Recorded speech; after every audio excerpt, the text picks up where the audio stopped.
कि अमानतुल्लाह जो है वो केजरीवाल के लिए इस्तेमाल हो रहा है, मुसलमानों के लिए नहीं। अरविंद केजरीवाल जो कहता है कि मैं धरने को 1 घंटे में उखाड़ के फेंक दूंगा, उस काम को वो अमानत के जरिए भी करा रहा था। जब तक आपको लोगों ने ये समझा कि कौम के साथ के लिए आप लड़ सकते हैं, कौम के साथ आप खड़े हुए हैं, तो कौम आपके लिए लड़ने मरने के लिए तैयार थी। मुझे ये बताइए, टिकट दे करके क्या असदुद्दीन ओवैसी जो है ये मुतालबा कर रहे हैं मंच पे खड़े होकर के शिफाउर रहमान को रिहा कर दो? इससे पहले जो है 10 साल कहाँ थे आप? आज इलाके के लोग शिफाउर रहमान को सपोर्ट दे रहे हैं, तो मजबूत शिफाउर रहमान है।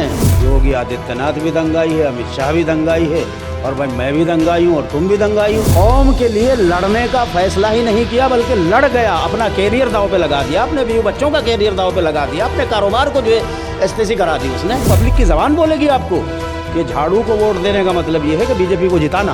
आदाब, नमस्कार, आप देख रहे हैं डीबी न्यूज़ और मैं अब्दुल वाजिद चिश्ती निज़ामी। इस वक्त मैं ओखला विधानसभा में मौजूद हूँ और जिस तरीके से चुनावी माहौल चल रहा है और हम हर विधानसभा में जाकर के जो है कवर कर रहे हैं और माहौल जानने की कोशिश कर रहे हैं कि आखिर किसका माहौल जो है चल रहा है। जिस तरीके से MIM ओखला में और मुस्तफ़ाबाद में 2 सीटों पर जो है वो लड़ाई लड़ रही है अपनी, इसी पूरे मुद्दे पर और ओखला की जो समस्याएं हैं वो क्या हैं और यहाँ का जो इलेक्शन है वो किस रुख जा रहा है, कौन हार रहा है कौन जीत रहा है, इस पे हम चर्चा करेंगे। अब्दुल रहमान आबिद साहब यहाँ मेरे साथ इस वक्त मौजूद हैं, वरिष्ठ पत्रकार भी हैं और यहाँ की मौजूद हस्ती भी हैं। आबिद साहब, सबसे पहले तो इलेक्शन का जो चुनावी माहौल है वो क्या चल रहा है यहाँ पर? बिस्मिल्लाहिर्रहमानिर्रहीम। भाई, यहाँ का माहौल जो है वो तो आपके सामने है। माहौल को तो पत्रकार जो है, रिपोर्टर, वो ज़्यादा बेहतर देख के समझ सकता है। हमें तो ये दिख रहा है कि भाई पतंग जो है वो पूरे आसमान पे उड़ रही है, हर तरफ जिधर देखो हमें तो पतंग ही पतंग नज़र आ रही है। और इंशाअल्लाह 5 तारीख को मशीनों पे 1 और 1 11 नंबर पे जा कर के जो है धनाधन पतंग का बटन दबेगा, अल्लाह ने चाहा तो इंशाअल्लाह। जिस तरीके से लगातार ये कहा जा रहा है दूसरी पार्टी की तरफ से कि भाई दंगाइयों को टिकट दिया गया है, MIM जो है वोट काटने के लिए आ गई है, ये क्या इस जो आवाम है यहाँ पे वो क्या असर इस चीज़ का पड़ रहा है? पहली बात तो ये है कि मैं ये जानना चाहूँगा कि वो आखिर कौन से शरीफ लोग हैं कि जो ये कह रहे हैं कि दंगाइयों को टिकट दिया गया है। दूसरी बात मैं ये कहूँगा कि अगर शिफाउर रहमान जैसे शरीफ, बेदाग, ईमानदार, जुझारू सोशल वर्कर को कोई आदमी, क्या कहा आपने, आतंकवादी कहा, दंगाई बता रहे हैं, दंगाई कहा, तो फिर हिंदुस्तान में मुझे ये बता दो कि कौन आदमी ऐसा है जो दंगाई नहीं है। फिर तो नरेंद्र मोदी भी दंगाई है, योगी आदित्यनाथ भी दंगाई है, अमित शाह भी दंगाई है, और भाई मैं भी दंगाई हूँ और तुम भी दंगाई हो। फिर तो कोई बचा ही नहीं इस मुल्क में जो दंगाई ना हो। अगर शिफाउर रहमान को दंगाई बता रहे हैं तो किस बुनियाद पर बताया जा रहा है?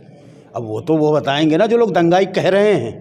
ये तो उनसे पूछिए कि भाई तुम्हारी बुनियाद क्या है, किस बुनियाद पर कह रहे हो। अगर उसे इसलिए वो दंगाई बता रहे हैं कि उन्होंने जामिया पर, जब जामिया के बच्चों पर जुल्म व तशद्दुद किया गया पुलिस के ज़रिए, अमित शाह मोदी की पुलिस ने CNRC के ख़िलाफ़ प्रोटेस्ट करने वाले जामिया के बच्चों पर जब जुल्म व तशद्दुद किया, अगर शिफाउर रहमान ने वहाँ जा कर के उन बच्चों के समर्थन में खड़े होकर के NRC के मुखालिफत में वहाँ झंडा गाड़ दिया और एजिटेशन मजबूती के साथ खड़ा कर दिया, और न सिर्फ वहाँ खड़ा कर दिया बल्कि शाहीन बाग तक पहुँचाया, और शाहीन बाग से फिर वो एजिटेशन पूरे मुल्क में पहुँच गया और मुल्क से निकल के वो लंदन तक भी पहुँच गया।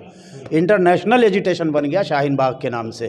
तो भैया, अगर शाहीन बाग एजिटेशन करने की वजह से किसी आदमी को दंगाई कहा जाता है, तो हिंदुस्तान के करोड़ों करोड़ मुसलमान जो है वो इस मुल्क में दंगाई हैं, और वो जितनी औरतें वहाँ सब बैठी हुई थी और रोज़ाना जाया करती थी वो सब दंगाई हैं। फिर तो अगर उस बुनियाद पर आप दंगाई कहते हो, और भैया अगर इस बुनियाद पर कि साहब एजुटेशन कोई चलाएगा इस मुल्क में तो वो दंगाई हो जाएगा, तो बीजेपी भी आए दिन, जहाँ उनकी हुकूमतें नहीं है वहाँ आए दिन जो है उनके एजुटेशन होते हैं, वो सारे दंगाई हैं। लगातार कहा जा रहा है कि वोट काटने के लिए जो है यहाँ सीटों पे लड़ाया जा रहा है। अच्छा, वोट, इसका जवाब कैसे दिया जाएगा? इसका पहला जवाब तो मैं आप ही से पूछता हूँ, मुझे ये बताइए वोट जोड़ने के लिए कौन सा लड़ रहा है? भाई, जितनी पार्टियां लड़ती हैं सब वोट काटती ही तो हैं। अगर 100 वोट हैं कॉन्स्टिट्यूंसी में और 10 पार्टियां लड़ रही हैं तो 10 के 10 वोट काट ही तो रही हैं। 10 वोट कोई काट रहा, 20 कोई काट रहा, 50 कोई काट रहा, 5 कोई काट रहा। जिसकी जैसी हैसियत, जिसकी जैसी पहचान, जिसकी जैसी खिदमत, वैसे जो उसको वोट मिल रहे हैं। MIM को ही जो है वोट कटवा क्यों बोला जाता है? सवाल तो ये है ना अभी साहब। अब आए ना आप असली सवाल पे।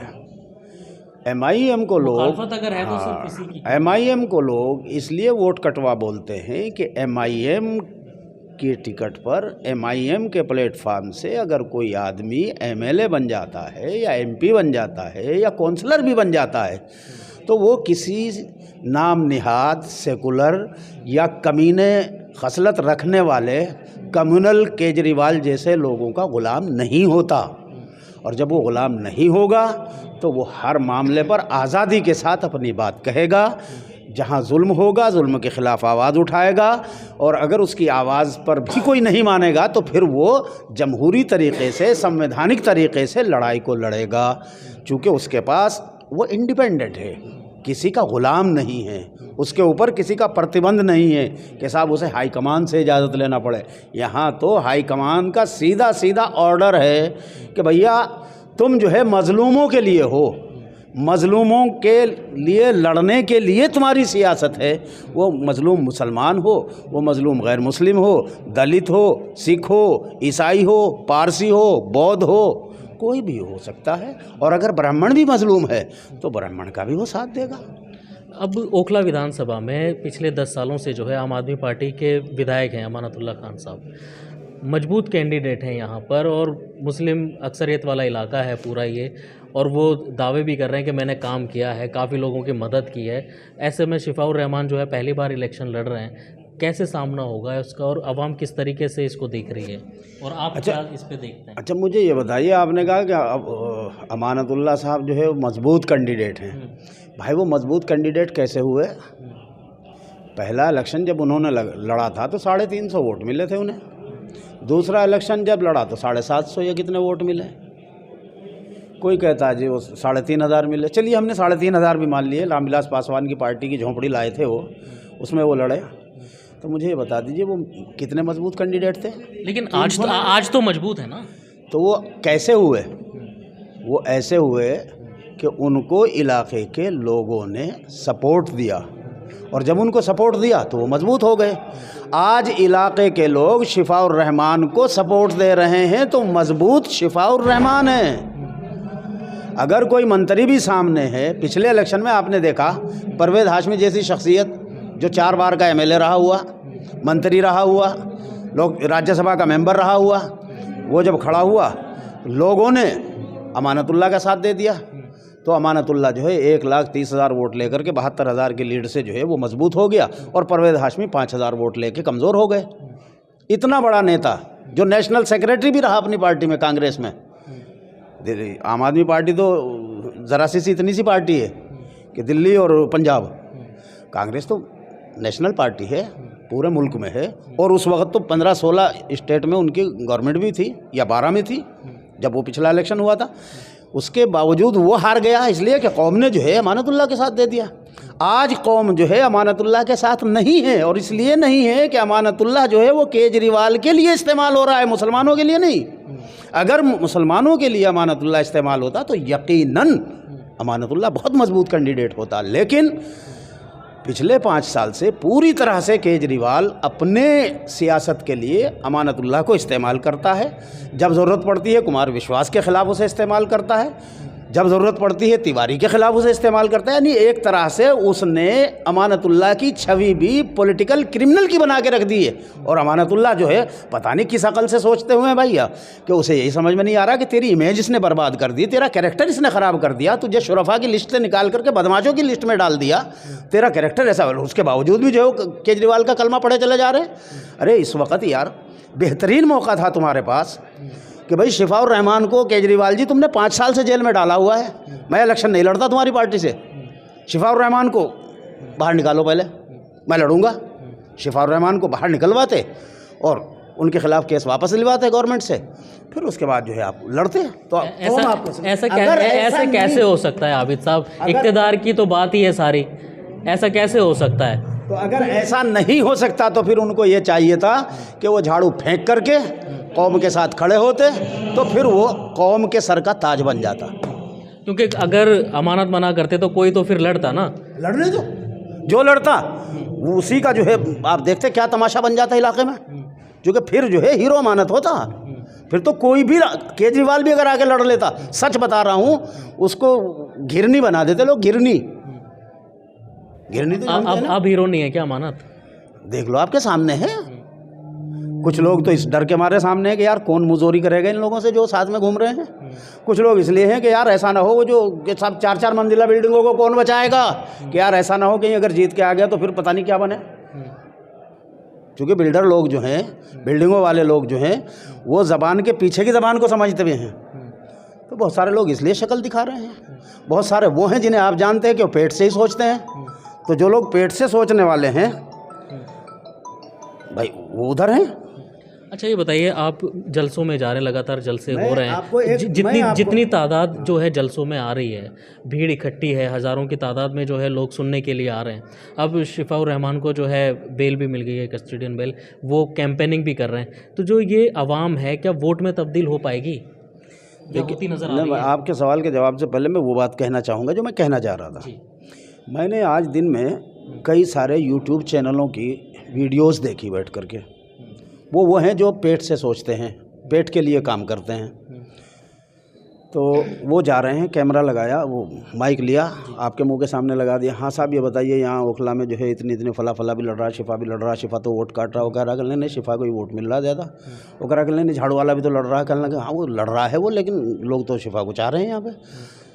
ज़बरदस्ती लोगों के मुंह में अल्फाज डाल करके जो है इस तरह के यूट्यूब चैनल वाले मैं देख रहा हूँ बहुत सारे, मैं भी जानता हूँ, वो भी मुझे जानते हैं, लेकिन वो काम कर रहे हैं। चूँकि भैया पेट सबके साथ लगा हुआ है यार, पेट के लिए भी तो काम करना है ना। लेकिन हक की बात भी तो है ना। लेकिन पब्लिक जो है वो किसी के मुंह में अल्फाज डालने से थोड़ा ही ना अपना वोट दे देगी या वो पलट जाएगी। उसे तो जो हक दिख रहा है वो तो हक के साथ है। वजह क्या है शिफाउर रहमान की को समर्थन की है या शिफाउर रहमान के लिए हमदर्दी की? 2 वजह हैं। नंबर 1 कि जिस वक्त इस मुल्क में मोदी सरकार के आने के बाद कोई आदमी बंदा खुदा बोलने के लिए तैयार नहीं था। कोई बड़ा से बड़ा तंजीम वाला लीडर हो, बड़ी से बड़ी जमात वाला लीडर हो, कोई एक्स MP हो, एक्स MLA हो, एक्स मिनिस्टर हो, कोई भी किसी इशू पर बोलने के लिए तैयार नहीं था। सिर्फ 2 आदमी देखे मैंने। कौन?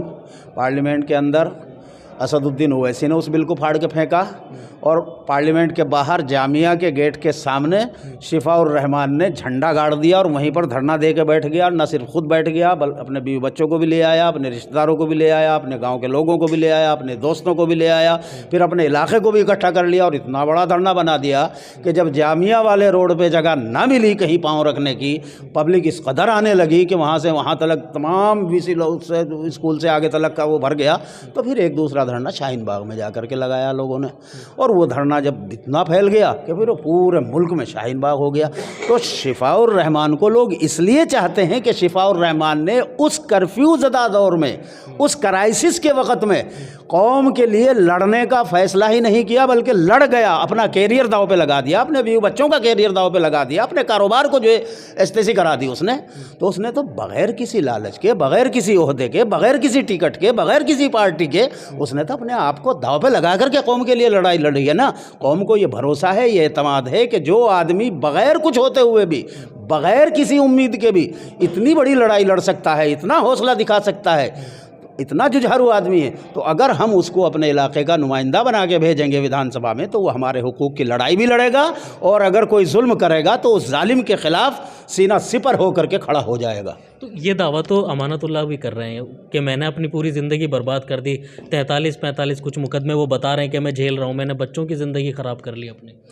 मुझे ये बताइए, एक कंचन कुंज वाले मुकदमे के अलावा कौन सा मुकदमा उन पे ऐसा लगा है कि कौम के लिए वो कहीं जा कर के लड़े हों? कुर्बानियाँ तो वो भी गिना रहे हैं ना। मैं बता रहा हूँ, मैं पूछ रहा हूँ ना, उनसे पूछिए जा कर के कि साहब 5 मुकदमे ऐसे बता दीजिए कि आप जो है कौम के लिए वहाँ लड़ रहे थे और पुलिस ने आप पर मुकदमा बना दिया, सिवाय कंचन कुंज के।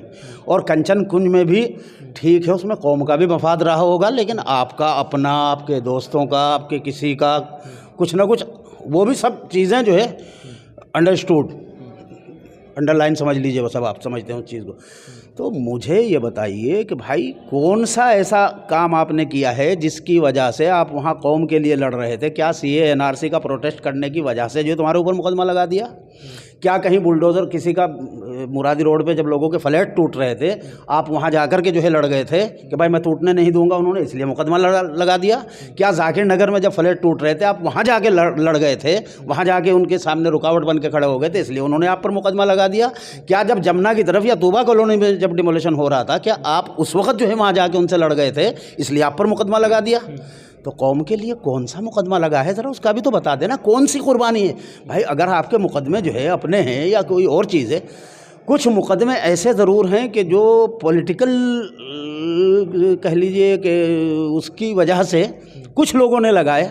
एक मुकदमा ऐसा था शुरू का कि वो किसी ने छेड़छाड़ का या काहे का लगाया था, और वो हम समझते हैं कि वो गलत था, वो उसने वैसा नहीं किया था। मैं जहाँ तक ज़ाती तौर पर मैं मानता हूँ कि उसने किसी को छेड़ा वेड़ा नहीं था, लेकिन वो किसी औरत ने जो है उसकी FIR करा करके गिरफ्तार भी हुई थी उसमें, लेकिन उसमें मुझ समेत इलाके के कई सौ लोग जो है थाने पे आके घेराव कर दिया था, इलाका खड़ा हो गया था आपके साथ। जब गलत आप पर आरोप लगा और कोई मामला ऐसा बना, जब तक आपको लोगों ने ये समझा कि कौम के साथ के लिए आप लड़ सकते हैं, कौम के साथ आप खड़े हुए हैं, तो कौम आपके लिए लड़ने मरने के लिए तैयार थी। लेकिन भैया जब आप ही जो है हथियार डाल के केजरीवाल के लिए लड़े मरेंगे, आप जो है जाकर के लड़ते हैं कुमार विश्वास से केजरीवाल के लिए, आप लड़ते हैं तिवारी से जाकर के केजरीवाल के लिए, कौम के लिए तो नहीं लड़ रहे, बल्कि कौम को तो नुकसान हो रहा है। केजरीवाल आपके ज़रिए जो है कौम का, आज ही मैं एक क्लिप देख रहा था रजत शर्मा की, आपकी अदालत में बैठे हुए हैं केजरीवाल, और रजत शर्मा जो है वो कह रहे हैं कि साहब तुम्हारे MLA जो है वो शाहीन बाग धरने में जो है वो ये कर रहे हैं, और वो शर्जील इमाम के साथ खड़े हुए हैं। तो उन्होंने कहा दिखाइए साहब कहाँ हैं, तो उन्होंने क्लिप दिखाई, स्क्रीन पे चलाई गई। उस स्क्रीन पे जो है जैसे आपके हाथ में माइक है, तो अमानत वो माइक छीनता है शर्जील इमाम के हाथ से, और वो छीन करके अपने हाथ में, वो शर्जील उसको नहीं देना चाहता, वो कुछ बोलना चाहता है या बोल रहा था उस वक्त, लेकिन वो उसमें जो है वो छीन लेते हैं। चूँकि ये MLA है, उसने बुरा सा मुँह बना करके वो बेचारा खड़ा रह गया। तो अरविंद केजरीवाल आर्गूमेंट कर रहा है उससे, रजत शर्मा से, कि तो देखिए अमानत ने तो छीना इसके हाथ से माइक, अमानत ने तो इसके हाथ से माइक छीना है, अमानत ने इसको रोक दिया है। यानी इसका मतलब ये हुआ कि अरविंद केजरीवाल जो कहता है कि मैं धरने को 1 घंटे में उखाड़ के फेंक दूंगा, उस काम को वो अमानत के ज़रिए भी करा रहा था, और वो आर्गूमेंट भी कर रहा है रजत शर्मा से। तो मुझे ये बताइए, ये कुर्बानी कौम के लिए हुई या अरविंद केजरीवाल के लिए हुई? आप चाहें आज ही निकाल के देख लीजिए उसे, वो क्लिप मिल जाए। अभी साहब अब एक चीज़ ये भी है ना, 5 साल का वक्त हो गया शिफाउर रहमान को करीब जेल के अंदर। अब वो इलेक्शन लड़ रहे हैं, MIM ने अब जो है उनकी तरफ अपनी तवज्जो दिखाई, आवाम भी जो है अब उनको आ रही है। पिछले इतने लंबे वक्त से जो है आज तक उनके लिए कितने सड़कों पर जो हेजिटेशन हुए, कितनों ने आवाज़ उठाई, या खुद असदुद्दीन ओवैसी की पार्टी ने या उन्होंने खुद ने कितनी आवाज़ उठाई इस इलेक्शन से पहले या इसके बीच के दौरान में? 5 साल से जो है करीब वक्त हो रहा है उनको। तो मुझे ये बताइए, टिकट दे करके क्या असदुद्दीन ओवैसी जो है ये मुतालबा कर रहे हैं मंच पे खड़े होकर के शिफाउर रहमान को रिहा कर दो, शिफाउर रहमान के मुकदमे वापस ले करके इनको घर भेज दो? कहा किसी इलेक्शन की अपील में? भाई अगर आवाज़ उठाने का मसला है तो आवाज़ उठाने के लिए हमारे इसी मोहल्ले का, इसी इलाके का बच्चा है उमर खालिद, JNU का स्टूडेंट जो था, कासिम रसूल इलियास साहब का बेटा है, वेलफेयर पार्टी ऑफ इंडिया के वो सदर भी थे, वो पर्सनल बोर्ड के तर्जुमान भी हैं, वो एक मैगज़ीन के एडिटर भी हैं, और वो और भी कई इदारों से जुड़े हुए हैं। तो उनके लिए जो है आवाज़ उठाई जाती, और भी कई लोकेलिटी के लोग हैं उनके लिए भी उठाई जाती, लेकिन उनके केसेस को अदालत में लड़ा जा रहा है, ना कि सड़कों पर उसको एजिटेशन के ज़रिए जो है वो किया जा रहा है। उनको टिकट इसलिए दिया गया है कि जुल्म के ख़िलाफ़ ये लड़ाई एक अलामत है। इन बच्चों ने जो लड़ाई लड़ी थी शिफाउर रहमान की क़यादत में, जो पूरे मुल्क में शाहीन बाग के धरने चले थे, कई हज़ार बच्चों ने इस सारे मैनेजमेंट को चलाया था, उन सब को चूँकि पुलिस ने दबा के बैठा दिया था, तो शिफाउर रहमान को अगर कौम आज उसके पीछे खड़ी होती है, उसे ताकत देती है, तो उन सब बच्चों में ताकत आ जाएगी, उन सब को फिर से हौसला मिल जाएगा कि हम कौम के लिए लड़ सकते हैं, क्योंकि कौम भी हमारे लिए लड़ने के लिए तैयार है, हमारे पीछे खड़े होने के लिए तैयार है, हमारा साथ देने के लिए तैयार है। बुनियादी सहूलतों की अगर बात करी जाए इस विधानसभा में, तो क्या सिर्फ जज्बात ही मुद्दे हैं, या जो सहूलतों के मुद्दे हैं वो भी कुछ रहने वाले हैं इसमें? सहूलतों के मुद्दे की बात यह है कि मैं आज अभी तूबा कॉलोनी जाना चाह रहा था, वहाँ एक मीटिंग थी, उस मीटिंग में मुझे बोलना था, तो मैंने कोशिश करी कि मैं उधर से सर सैयद रोड की तरफ से मस्जिद में नमाज़ पढ़ते हुए मैंने चाहा कि मैं 9 नंबर गली से निकल के चला जाऊं। जैसे ही मुड़ा, देखा तो सारी खुदी हुई, 7 नंबर गली, 9 नंबर गली खुदी हुई। आगे बढ़ा कि 21 नंबर गली से निकल जाऊं, और देखा तो अल्लाह तौबा, वो सारी खुदी पड़ी इधर से उधर तलक। इलेक्शन हो रहा है, दावा ये किया जा रहा है कि साहब मैंने सारे रास्ते बनवा दिए हैं, और आप देख रहे हैं, आप खुद भी चूँकि इसी इलाके में कहीं ना कहीं रहते हैं, आप आते जाते हैं, रोज़ाना का ही आपका मामला है कि तकरीबन 3 साल से इसी तरह से गलियां सड़कें सब खुदी पड़ी हुई हैं, और सीवरों के ढक्कन जो है सब टूटे फूटे पड़े हुए हैं, जमा हुआ पड़ा हुआ है, सारी लैट्रिनें पेशाब पखाने जो है सारे सड़कों पे बह रहे थे। अब जैसे इलेक्शन आया तो कुछ इलाकों का काम हुआ है, लेकिन भैया मुझे ये तो बताओ कि जैसे ही इलेक्शन में 1 महीना रह गया, तुम्हें पैसे भी मिल गए, तुम्हें लेबर भी मिल गई, तुम्हें इंजीनियर भी मिल गया, तुम्हें बजट भी आ गया, तुम्हें सारी चीज़ें मिल गई और तुम भी फ्री हो गए। इससे पहले जो है 10 साल कहाँ थे आप? और आप ये कहते हैं कि साहब मुझे इन्होंने सुकून से नहीं रहने दिया, कभी जेल कभी घर, कभी जेल कभी घर। आपने अपने खुद हिसाब जोड़ के बताया कि मैं 72 दिन जो है जेल में रहा हूँ। मुझे ये बता दीजिए 72 दिन का मतलब ये है 2.5 महीने। 2.5 महीने छोड़ दीजिए आप, तो बाकी जो है 10 साल कहाँ रहे? इन 10 साल में क्या गलियाँ नहीं बन सकती थी? पीने का पानी केजरीवाल ने उस वक्त कहा था कि मैं हर घर में फ्री पानी पहुँचा दूँगा। लाइनें सारी गलियों में पड़ गई हैं चूँकि उसका जो है बिल बनाने थे, लेकिन आज तक कनेक्शन जोड़ा गया किसी का? मुझे बता दीजिए कि साहब इतनी गलियों में फला मोहल्ले में जो जुड़ गया कनेक्शन। अगर जुड़ गया हो तो उनका मुझे भी लिस्ट दे दीजिए आकर के साहब, मैं भी पानी भर लाऊंगा वहाँ से। वरना यहाँ तो सुबह से जो है पानी वाला आवाज़ लगाने शुरू कर देता है कि पानी ले लो पानी। पहली मंजिल पे 30 रुपये या 35 रुपये लेता है, दूसरी पे जो है 40 रुपये लेता है, और ग्राउंड पे शायद 25 रुपये ले रहा है। तो भैया जहाँ पानी लोग ख़रीद के पी रहे हैं, जहाँ पर जो है चलने के लिए रास्ते लोगों को नहीं मिल रहे थे, जहाँ पर मस्जिद में जाने के लिए आदमी कपड़े साफ़ रख कर के नहीं जा सकता था, वहाँ आप डेवलपमेंट की बात कर रहे हैं। एक हॉस्पिटल शीला दीक्षित की गवर्नमेंट कब थी? शीला दीक्षित की गवर्नमेंट से यहाँ की जामिया नगर कोऑर्डिनेशन कमेटी ने उस वक़्त कई मरतबा मुलाकातें करके लिख के दे करके मंजूरी कराई थी एक हॉस्पिटल की। 300 बेड का एक हॉस्पिटल वो मंजूर किया गया सरिता विहार के लिए। 10 साल हो गए पूरे के पूरे, आज तक वो हॉस्पिटल जो है उसका ये इफ्तिताह नहीं कर सके, उद्घाटन नहीं कर सके उसका। तो बोल रहे हैं ना करवा तो रहे हैं, बन तो रहा है हॉस्पिटल। दावा किया केजरीवाल की सरकार ने कि साहब हम एजुकेशन बहुत अच्छी कर दी। मैं कहता हूँ कि हमारे ओखला इलाके में कौन सा एक स्कूल बना दिया भाई ज़्यादा, बल्कि हमारा एक स्कूल उठा करके वहाँ पे पहुँचा दिया था उसमें जुलेना में। अब पता नहीं वो शायद वापस आ रहा है या आ गया, वो कितने साल वहाँ रहा। आपकी गवर्नमेंट ने कहा कि साहब स्किल डेवलपमेंट स्कूल बना रहे हैं। हमने कहा भाई नूरनगर के स्कूल में जगह बहुत है हमारे पास, नूरनगर के स्कूल को भी जो है उनमें से ले लो एक, हमारे इलाके को भी तो मिल जाए ना एक। लेकिन किसी ने नहीं सुन के दी, ना एजुकेशन मिनिस्टर ने सुन के दी जो डिप्टी चीफ मिनिस्टर थे इनके, ना एमएलए साहब की समझ में आया, ना किसी और की समझ में आया। उल्टा क्या हुआ, हौज काजी के इलाके में, पुरानी दिल्ली के इलाके में 2 स्कूल जो बच्चियों की शिफ्ट वाले थे, उनकी बच्चियों की शिफ्ट जो है लड़कियों की वो ख़त्म कर दी गई। वालिदैन ने, वहाँ के लोगों ने एजिटेशन किया, हाँ हूँ करी, और उसके बाद भी जो है वो जारी नहीं हुआ, बल्कि मजबूर कर दिया लोगों को कि अगर तुम्हें अपनी लड़कियों को पढ़ाना है तो लड़कों के साथ ही पढ़ाओगे। अब 12वीं क्लास तक बच्ची जो है वो 17-18 साल की हो जाती है, अब वो जवान बच्चियों को जो है वो लड़कों के साथ में पढ़वाने पर मजबूर कर रहे हैं। ये केजरीवाल साहब जो है आपके एजुकेशन सिस्टम को ठीक कर रहे हैं। मैं तो समझता हूँ कि ठीक करने के बजाय वो बर्बाद कर रहे हैं। अब आखिरी सवाल आबिद साहब ये है कि अब यहाँ मुकाबला जो है वो किस में है? वो अमानत साहब कह रहे हैं कि मतलब यहाँ बीजेपी पार्टी से जो है हमारी टक्कर है, शिफाउर रहमान का जो है वो बढ़ता हुआ बहुमत दिखाई दे रहा है, कांग्रेस जो है वो कहीं दिख रही है कहीं नहीं दिख रही है, उसका तो कुछ मालूम नहीं। अब इससे क्या फ़ायदा हो रहा है, नुकसान हो रहा है, वोट कट रहा है, किसको फ़ायदा होगा, क्या होगा? ये आखिरी इस पर जो है अपनी रोशनी डाल दीजिए आप। मेरा ख्याल ये, मेरे रोशनी डालने से ज़्यादा इस पर आप खुद एक सर्वे करके देख लीजिए, आपके सामने आ जाएगी पिक्चर, कौन जीत रहा कौन हार रहा। मुझे तो बिल्कुल साफ दिखाई दे रहा है कि number 1 Shifaur Rahman, number 2 BJP, number 3 झाड़ू। मुझे तो बिल्कुल साफ दिखाई दे रहा है। मतलब आपके मुताबिक जो है नंबर 3 पे आ रही है झाड़ू? नंबर 3 पे झाड़ू जा रही है। देखिए ये अब्दुर्रहमान आबिद साहब हैं, वरिष्ठ पत्रकार भी हैं, और ये बात सिर्फ मैं नहीं कह रहा हूँ जी, ये बात मैं नहीं कह रहा हूँ, हो सकता है कल को अगर आप सर्वे करें कल शाम तक इस इलाके में कहीं भी, जाकिर नगर से लेकर शाहीन बाग तक कहीं भी चले जाइएगा, सर्वे करिएगा कल को शाम को, कल शाम तक जनता की ज़बान से आप ये बात सुनेंगे कि झाड़ू को वोट देने का मतलब बीजेपी को वोट जिताना है। नहीं, ये तो आपने मतलब उल्टी बात कर दी बीजेपी। ये इसका क्या मतलब है? ये प्रोपेगेंडा, मतलब इसका मतलब कैसे? जो प्रोपेगेंडा करके वो सहारा लेना चाह रहे थे ना किसी तरह से कि भाई इनको हराओ, क्योंकि हर आदमी शिफाउर रहमान को हराओ, शिफाउर रहमान को हराओ, शिफाउर रहमान वोट कटवा। सबको ये पता है कि शिफाउर रहमान ही तुम्हें सबको लपेट रहा है, शिफाउर रहमान ही जीत करके जा रहा है, इसलिए जो है हर एक के टारगेट पे शिफाउर रहमान है। तो सच्चाई है, आप पब्लिक में जाइए, सर्वे कीजिए, पब्लिक की ज़बान बोलेगी आपको कि झाड़ू को वोट देने का मतलब ये है कि बीजेपी को जिताना।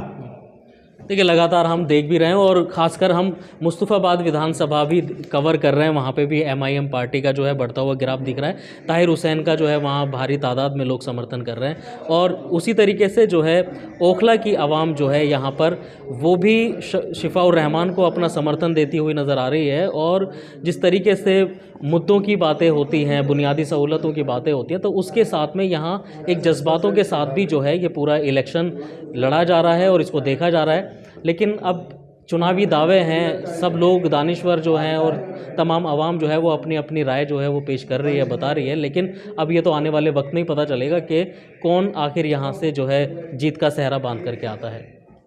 दिल्ली से डीबी न्यूज़ के लिए मैं अब्दुल वाजिद चिश्ती निज़ामी।